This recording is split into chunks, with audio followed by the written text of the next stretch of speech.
झंडा लहराइब खुशियाँ मनाइब यही दिन मिलल आजादी हो।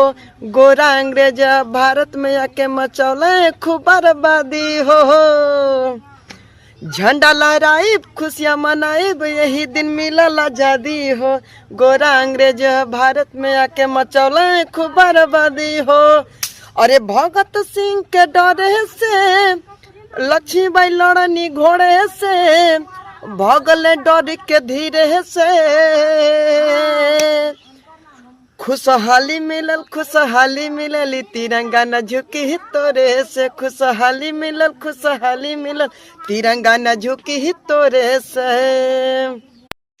अरे खुशी में झूमब तिरंगा के चुमब देशभक्ता हम कहलाइब रे। दोबारा यदि अबे तो तोरा छाती पर झंडा फहराइब रे। खुशी में झूमब तिरंगा के चुमब देशभक्ता हम कहलाइब रे। दोबारा यदि अबे तो तोरा छाती पर झंडा फहराइब रे। अब ला तो खइबे मोरे से अब गुलाम न होइब तोरे से। भारत माता कहब जोरे से।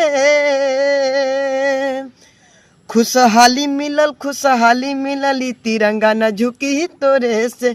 खुशहाली मिलल तिरंगा न झुकी तोरे से।